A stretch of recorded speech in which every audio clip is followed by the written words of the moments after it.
Welcome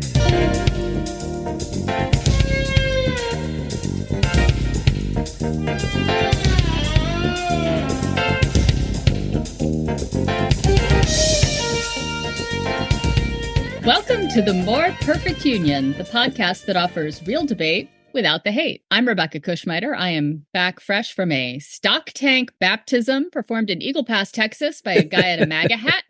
Just dunked me in that water. I'm not going to ask how many people were dunked in before me or where the source of America's syphilis outbreak came from. It's best not to know. Anyway, here we are, and I am joined by DJ McGuire. That's right, DJ McGuire, who would like to actually see some razor wire across the James River because those bastards from Hampton shouldn't come in here anymore. From Hampton Roads, Virginia. Just kidding, Hampton folks. Yeah, seriously. The Hampton folks are good people. And Kevin Kelton. Yes, it's always a pleasure to be with you guys. I'd like to say my head is here, but my heart is with the Grammys, which are going on as we speak. I shouldn't say that because then people know when we tape this, but I think it's fine for people to know when we tape this. It's not like this isn't a top secret operation. It's not like we need to be hidden in a bathroom at Mar-a-Lago to hide our classification markings. So it's been a couple of weeks. What have you guys been up to? What's good in your worlds down there in Rhodes, since you're apparently keeping Hampton out, DJ? Fighting a bit of a cough. Watching, I think we had the New Hampshire primary was after our last show. So watching the inevitable congeal, finally saw language for the border Ukraine omnibus bill. We'll talk about that all later and such. And it's February album writing month. So my muse has been very busy. Oh, good. Yes. Yeah. DJ likes to write his albums in the coldest, darkest months of the year because it reflects the bitterness and coldness of his heart.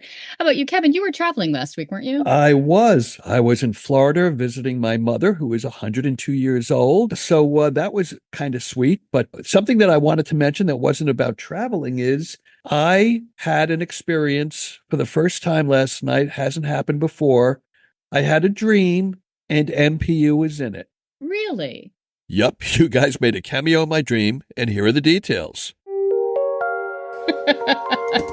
It was a stress dream where sometimes you're late for an exam in high school or you're in your underwear in the halls of high school. This was about me trying to set up my mic and my recording stuff to start a podcast. So we were supposed to start at 10 o'clock. I don't know whether it was 10 a.m. or 10 p.m. in the dream, but we were supposed to start. And in the dream, I was recording at a long desk of workstations, and someone was at my workstation that I always use, and I had to convince him to move. And next to the workstation where I was recording was a bed, and in the bed, another cameo, Lucille Ball and Desi Arnaz in their PJs, in bed, next to me trying to record the podcast. Were they asleep? No, they were up. They were just kind of laying there. They were resting. Were they offering commentary on our podcast? I think actually what this podcast has always needed is the Lucille Ball madcap energy. Well, here's the thing. The podcast never got going in the dream. I couldn't get my stuff to work. I was trying to get in touch with you guys, and I was afraid that they thought I was being rude. That was the essence of the dream, that Lucille Ball and Desi Arnaz thought that I was being rude trying to do my podcast while they were in bed.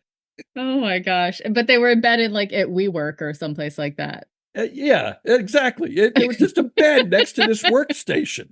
But yes, for the first time, I dreamt about DJ, Rebekah, Greg, who's not with us tonight, and Lucille Ball and Desi Arnaz, who also aren't with us tonight. Well, I should note that Greg is out because he is not feeling well. Maybe he caught it from Lucille and Desi. Yeah. And we wish them all a speedy recovery. From this side of the veil and beyond. We've had some unseasonably warm weather here, which has been lovely because it's meant I can get out and do plenty of riding. I'm rehabbing my horse from an injury he got over the summer, and all of this sounds like it's just so unbelievably privileged to be talking about what I do with my horse. What's his name? His name is Benji, and he is this big, dumb Palomino quarter horse. And what makes you say he's dumb? He's dumb.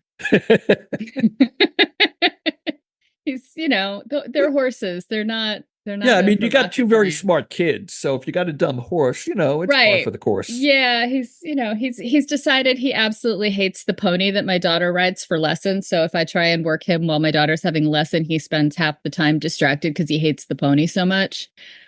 And I think it's racism because she's gray and he gets upset whenever he sees a gray horse. And like I'm gonna have to take him in for therapy or something to figure this out. It's very strange. So yeah, so that's what I was doing all day. Well, racism, horses race, so they should be into racism. Yes, that's it. It's the good kind of racism, unlike what we are seeing elsewhere in the world. So as I think we mentioned, it is Grammy night. I have, as we're recording this, I have not been nominated for any Grammys. And as far as I know, Travis Kelce will be voted the MVP of music tonight. Is that how that works? Yeah, it's exactly how it works. Taylor Swift is up for a bunch of awards. He'll be voted MVP. And next week, roles are reversed. But of course, Taylor Swift has been all over the news, and it seems like the Biden campaign is hoping that she will become a surrogate. She did endorse him in the past, and she would just be one in a long line of extremely famous people who have endorsed candidates. And also, Vanilla Ice performed at Mar-a-Lago. So, Kevin, you're sort of our in-house expert on celebrities. What do you think of the celebrity endorsement of politician? Do you think it's helpful, harmful, neutral, or just a good thing for podcasters to gossip about? I think it's all three. I don't think it's harmful. I think it's helpful, and I think it's great to gossip about. As anyone who has any memory of history should know, Taylor Swift is not the first megastar to get involved in politics. I'm sure it's gone back way, way before I'm aware of, but going back to 1960, and John Kennedy was famously endorsed not just by Frank Sinatra, but by the entire Rat Pack and Peter Lawford and Judy Garland and Harry Belafonte, and I think one or two other pretty big stars at that time. But then you go to 1964, there was a famous actor. He was not in politics at this time, but there was a famous actor who made several important speeches, including a convention speech for Republican candidate Barry Goldwater. That was Ronald Reagan. And he was not in politics. He was an actor at the time. Then when did he become governor? But he was 66. 66. He had already been president of the union at that point. Yes. Right. He'd been president of the union twice. And he was narking out union members to McCarthy. So that was super cool of him. But he was no more into a politician than Fran Drescher is a politician now. So, and then you jump ahead to 1976. Jimmy Carter had the Allman Brothers, who were a huge rock band at the time. They raised one of them was married tons of money. Was one of them married to Cher at that point? Or dating, married or dating, yeah. Involved with Cher. Right. And other rock bands because they were the superstars of the time. And Willie Nelson was very much pro Jimmy Carter. And these were, again, very big stars at that time. You go to 1980, you're back to Frank Sinatra again, plus Charlton Heston, plus probably several other people from his Hollywood days. Then, you go to Clinton, I think, had Bruce Springsteen behind him, and Barack Obama had Oprah. And in 2016, a candidate named Donald Trump had Kanye West endorsing him. And he was a pretty big star back then. He wasn't the laughingstock that he is now. So the fact that Taylor Swift... Elizabeth Banks was, she was basically traveling with Hillary and introducing her at different events. No, she's not on the She's not in the megasphere. She's not Oprah. Right, right. But, there's no reason that Taylor Swift should be shamed for having a political mind. Biden 4 years ago, too. Yes. And, whether it's John Voight or, we could go down the list, the guy that played Chachi, whatever his name was, Scott Baio. These Kevin Sorbo, he's a celebrity. And many others have supported Republicans and supported Trump. So this idea that she's doing something wrong, it's like the Laura Ingraham comment when LeBron James shut up and dribble. Yeah, shut up and dribble. That should be left. I mean, that's as bad as saying women should stay in the kitchen. It really is. Yeah, when they said to the Dixie Chicks, "Shut up and sing." Yeah, is Taylor Swift going to change any minds in 2024? Yeah, yeah, she's probably she is. She will get young people to vote, and that is what they're afraid of. That was my next question. It's not that she's going to convince people who are going to vote for Donald Trump to vote for Joe Biden. No, she is going to convince a lot of 18 to 30-year-old women who were not thinking about the election or don't really want to vote to go vote for Joe Biden.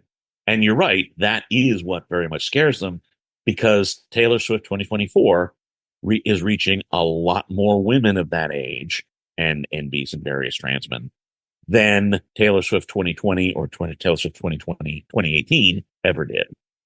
And so, going into, even without a Taylor Swift endorsement, Joe Biden he managed to win a primary he wasn't entered in New Hampshire. And he won South Carolina, followed not at all closely by Marianne Williamson, who was followed slightly closely in third place by Dean Phillips, who has he dropped out? Yeah. Not yet. I mean, he lost to Marianne Williamson. What's holding him back from dropping out? Dean Phillips is locked in 2021.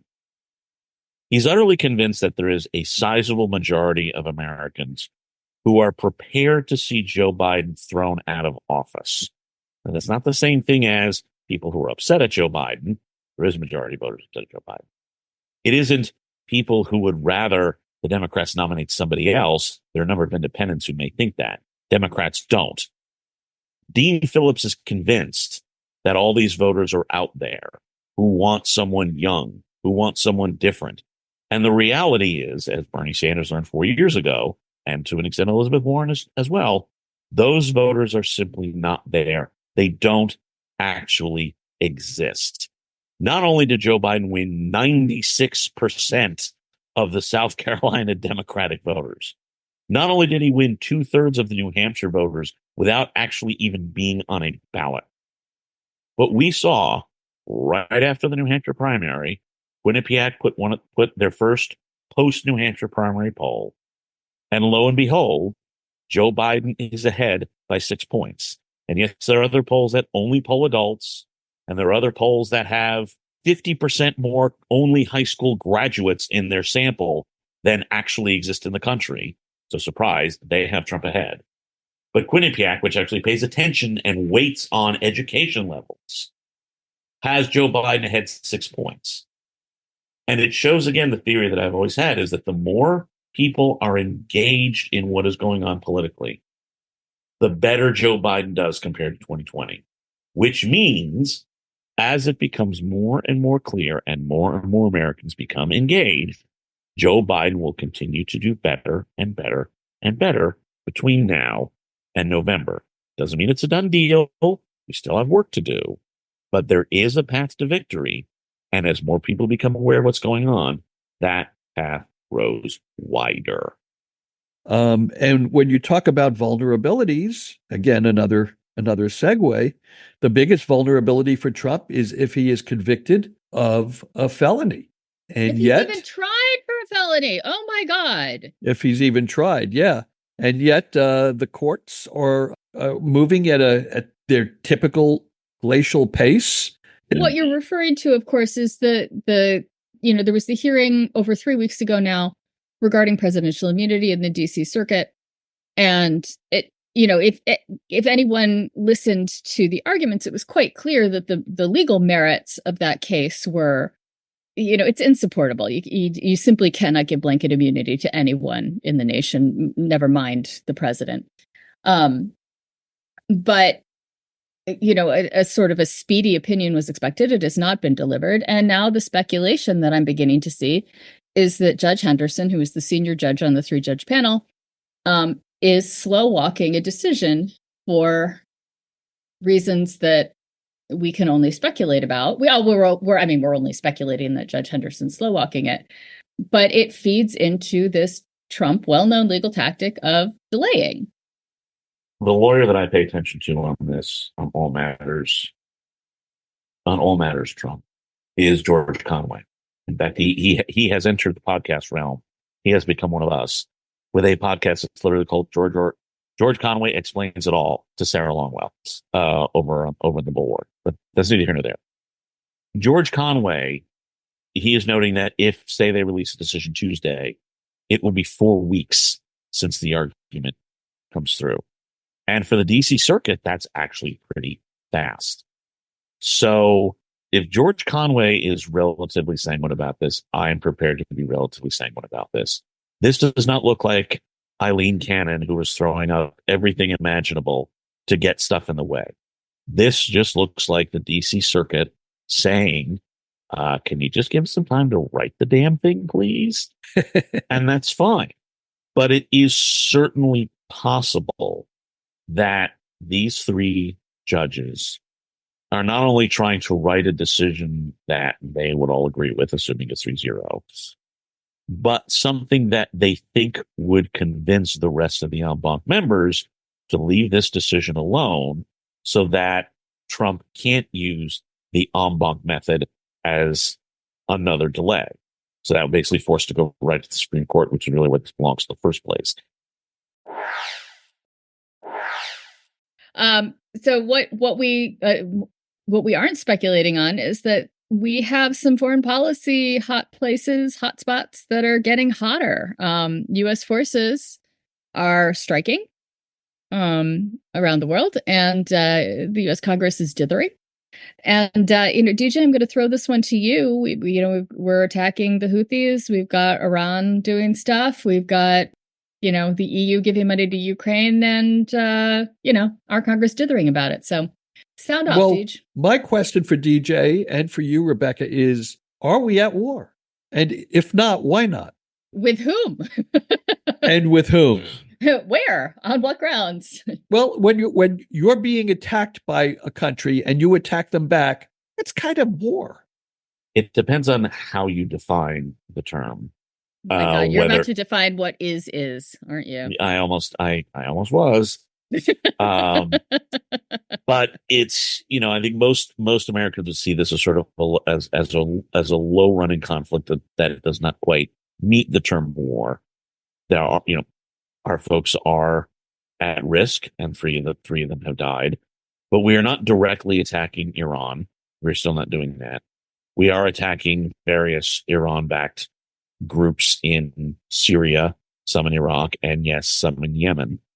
But in terms of something akin to the war in Afghanistan, the 2003 invasion of Iraq, it's not something that's at that level. The point is that we are dealing with a Beijing, Tehran, Moscow axis that is pressing us on multiple fronts. And the Biden administration is doing what it can to ensure that our allies who are joining us in this fight and who are, in fact, on the front lines in this fight get everything they need, while the Dacha of Representatives basically sits on its hands and does nothing because Mike Johnson is afraid that Marjorie Taylor Greene, Donald Trump, and Tucker Carlson will take his gavel away. Hold on. I have a take. Oh, you have a take? Yeah, I was going to say, Kevin needs some more cold water on this. So let's go. Let's hear it. Not cold water at all. So I have a new foreign policy philosophy that I call the thank God philosophy.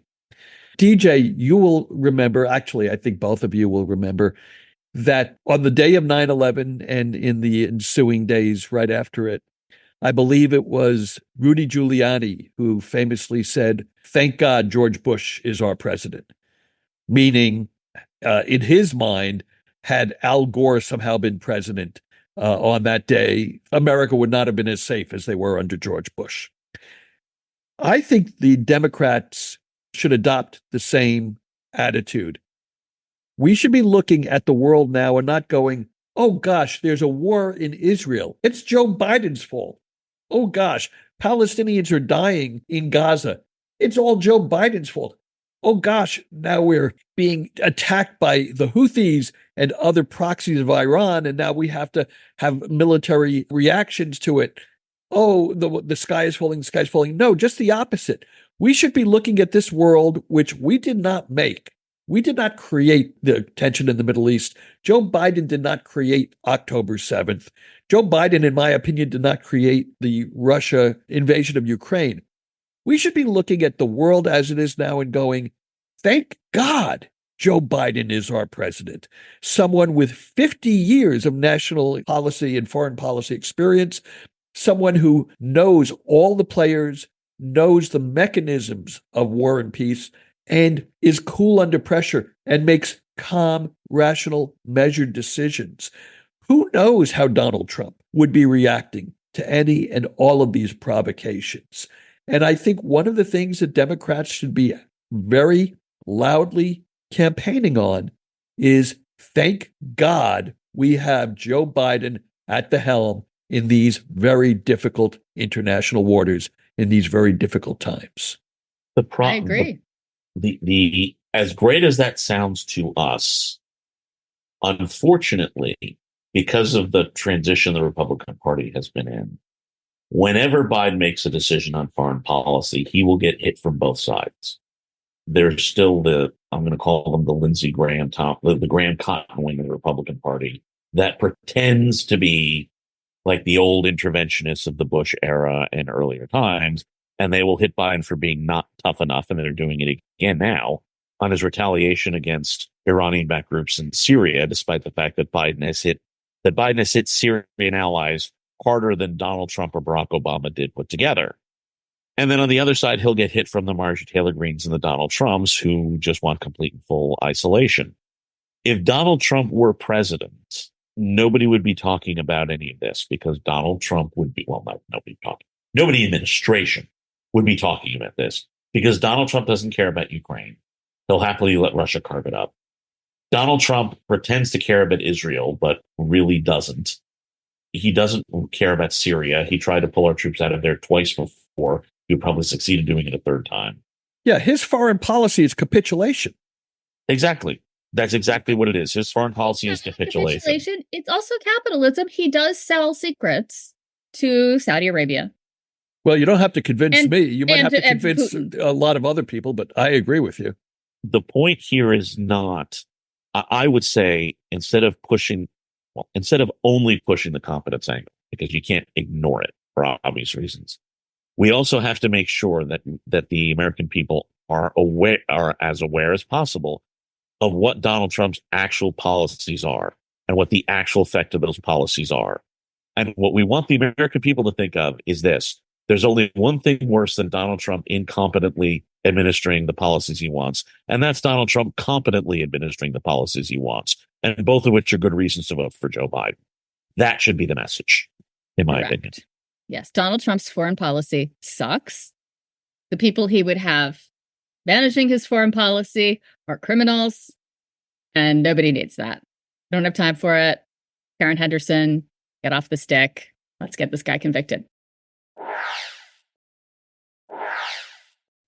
Speaking of voting, the Oscars. The Oscar voters are going to vote on everything except Greta Gerwig and Margot Robbie. Well, they've already voted on them. Well, they voted on the nominations, not the final awards. Or have they? When do they vote? No, I mean the voting is going on now, but they voted on the nominations, so they voted on the nominations. And the patriarchy has spoken about the Barbie movie. And I have to confess, I haven't seen the Barbie movie. I barely know the plot of the Barbie movie. I never played with Barbies. My mother was a feminist who went to Vassar in the 60s, and I didn't get to have Barbies because of it. I have seen the Barbie movie. Kevin, have you seen it? Of course I have. And but before I know you're going to speak, DJ, I'm just going to ask one quick question. No, you go first. Rebekah, if you haven't seen the movie, how can you opine on this issue? I cannot. Okay. Well, thanks, folks. Fast. Thanks for tuning in. We'll see you in a couple of weeks. I was going to completely hand it off to y'all. I can't talk about this movie. That's why I confessed to not having seen it. Just so the audience knows why this misunderstanding happened is we take turns, and lately, mostly, Rebekah has been drawing up what we call the rundown of the show. And the rundown made a reference to the Oscars being patriarchal. I assumed that Rebekah was taking that position. Because I have what I have read about this is that the movie, like there was a line about patriarchy and horses and Ryan Gosling, and everyone is like, this patriarchy has proved their point with the Barbie movie. I'm like, I believe you. But Okay, DJ, I'll let you have a swing at this, and then I'll play. Okay. I'll go after. So, first of all, Greta Gerwig was also a producer of this film. So she actually sort of is nominated because Barbie was put up for Best Picture, if memory serves. I also think that a lot of the complaining really did not do justice to America Ferrera, who was nominated and whose character I think is much more important than people recognize, because America Ferrera's character was a happily married woman. The fact that America Ferrera's character is married and happily married makes that a much more powerful movie than what Hollywood normally spits out when they try to put a feminist message into a film. That's a really good point. Because until that movie, and you know what I'm talking about, Kevin, and you probably observed it too, Rebecca, Hollywood normally uses the single mother as their feminist weapon. Yeah. And they do it over and over again. And I can tell you, the message it sends to millions of married men is, okay, yep, we're good. We gave ours a ring. Everything's fine. And I think the message it might accidentally send to a lot of married women is, okay, this is great, but you still don't hear me. I have a feeling, and Rebecca, you're the demographic I'm talking about here. So, well, you haven't seen the movie though, so never mind. But the married women I have talked to who have seen the movie have said that because her character is married and happily married and is still dealing with all of this shit, that it made them feel heard in a way that other movies in the past haven't. And I think that's how Barbie went a lot deeper than I think a lot of people recognize. Yeah, I mean, well, in the trope of using the single mom as the feminist or the single woman as the feminist, it reinforces the idea that feminism and married life are incompatible. Exactly. And that if you choose to be a feminist, you will be lonely and miserable forever. You will always be rejected by men who cannot obviously be a feminist. I'm being sarcastic. And just spend any time in the discourse. And if you're a woman who expresses an opinion, some man will say to you, oh, well, I'm glad you're living alone with 100 cats, because no man can have you. And and Hollywood does reinforce that stereotype when it makes the single character the vehicle for the feminism, having a married feminist. What are you going to do with that? Oh my God, Hillary Clinton. No, I don't know how happy that marriage is, though. Now, Kevin, tell me how I'm wrong. You're not wrong, except for one minor detail that you left out, which is not only was Greta Gerwig a producer on that movie, but Margot Robbie is a producer on the movie as well. So they were both nominated because Best Picture obviously includes the producers. I'm going to share with you, DJ, you and I have very similar feelings on this movie, but in preparing for the podcast and anticipating that someone would be making an argument that they were overlooked unfairly and it was a kind of a patriarchal snub, I felt that me as a man making a counter argument, what are people going to say? Oh, there's the white boomer sticking up for the patriarchy. Instead, I would like to channel my wife, Jessica. We've discussed this in great detail, including earlier today. And the arguments that I'm going to make now are not mine. I'm actually tagging out now. This is Jessica Walrath speaking through Kevin Kelton. I'm not going to try and do an impression of her voice, but these are her thoughts that she expressed to me about this question of whether this movie and these two women were snubbed. First of all, let's talk about Best Director. There have been 8 women nominated for Best Director. Let's go down the names. Catherine Bigelow won for Hurt Locker. Lena Wertmuller for Seven Beauties. Jane Campion for The Pianos. Sofia Coppola for Lost in Translation. Emerald Fennell for Promising Young Women. A woman named Bong Joon for Parasite, a wonderful movie. Chloe Zhao, and I'm sure I'm mispronouncing that, for Nomadland, another wonderful movie. And Jane Campion again for Power of the Dog. And, wait for it, Greta Gerwig for Lady Bird. She also got nominated for Best Screenplay, and Lady Bird got nominated for Best Picture of 2018. So the Academy has not snubbed Greta Gerwig, she has been nominated before in the Best Director category. As far as this movie, and again, I'm channeling Jessica here. Listen, it's a beautifully shot movie. It could be a lot of fun. It has a lot of funny, fun moments. It's not a great movie. The truth of the matter is the production values were beautiful. The set decoration, amazing. Some of the concepts of the movie, brilliant and fun. But it is not in a class with the other films that were nominated for Best Picture. And by the way, it got a Best Picture nomination. In terms of Best Directing, you look at the other nominees, which one do you kick out to make room for Greta Gerwig? And I'm not going to go through that list now, but I've seen, with the exception of one, I've seen every film, and they're all deserving of a Best Picture or a Best Director nomination. The other thing that I wanted to point out, and again, this is Jessica's line. I wish I could take credit for it. We saw Emma Stone today in Poor Things, a brilliant performance. Comparing Emma Stone's performance to Margot Robbie in Barbie is comparing Captain Crunch to caviar. Margot Robbie, I'm a big fan. Fine actress. She's done some great work. I, Tanya, terrific movie. And I can go down the list. She's given some beautiful performances. And this was a fun performance.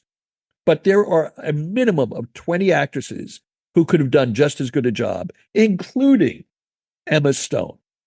And Margot Robbie, maybe she could have done just as good a job in Poor Things as Emma Stone did. But the part of Barbie is not an Oscar-winning part. It just isn't. I am fascinated when, a film is nominated for Best Picture, but not for Best Screenplay and Best Director. Like, how do you get to be the Best Picture if you don't have the Best Director and the Best Script? It's just fascinating to me the way those pieces can be disconnected from each other. It seems like you have to have all those things to be a Best Picture. Well, I mean, I've seen teams win the Super Bowl that did not have the best offense or the best defense, and I do think Barbie actually got a Best Screenplay nomination here. I thought so too.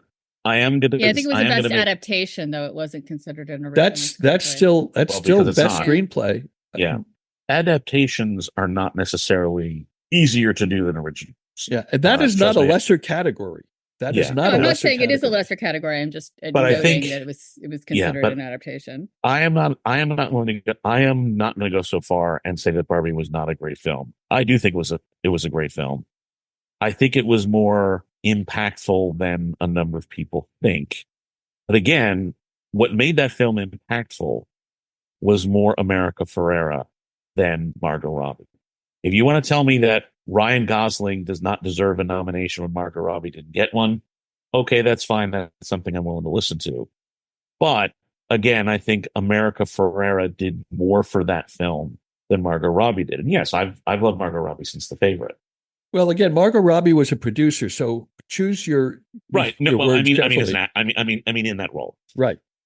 Well, then, as we are running out of things to say, and we are also running out of time this evening, we should probably bring this to a close. And hopefully, by the time we next speak, we will know who has won the Super Bowl, who has won Trump's appeal regarding presidential immunity, and we won't know the Oscar results for quite some time, or at least a few weeks. But we know that people will still be mad about Taylor Swift, and I think we can count on that carrying us through at least the first quarter of 2024, or maybe only the first quarter of the Super Bowl. Who knows? Well, she's announced her new album is called The Tortured Poets Department, so I'm pretty sure she's going to go a bit darker on this one. But that's just a guess. Okay, so but that sounds like a breakup album. Should Travis be worried? No. Tortured poets do not have breakups. Tortured poets have affairs. So that may be something Travis might worry about. But there's Lord Byron. He leaves a dead trail of bodies in his wake, doesn't he? Was he a tortured poet, or was he a poet who tortured? That's a very good question. I don't have an answer for that one. Okay. That's a different podcast. That's for folks who listen to Noble Blood, which is a personal favorite of mine. All right. So anyway, thank you all for listening as we rambled. And if you like what we do, you can follow us on Twitter at MPU Podcast or on Instagram at MPU Fan Club. Don't forget to share our link with your friends, family, and anybody else that you think of so that they can enjoy what we do as well.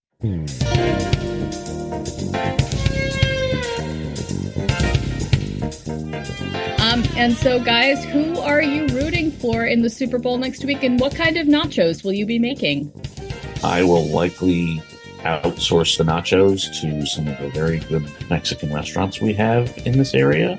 But in terms of the Super Bowl, this is very easy. One team drives the MAGA people crazy, and the other one represents the nimbiest city in the United States. That's a no-brainer. Go with the Chiefs, baby. And I'm going to be rooting for whatever team Travis Kelce is on, because I just want to see the MAGA people. I know. I just want to see the MAGA people go nuts. And as far as nachos, I'm going to be making Greg Matusek nachos, which means they will be filled with some aspirin, some vitamin C, and some loving thoughts that he get better soon. Well, and I will be rooting for the team I always root for, which is the Puppy Bowl on Animal Planet earlier in the day. And then during the Super Bowl, I root for nachos and beer. And I'm always a winner when I root for nachos and beer.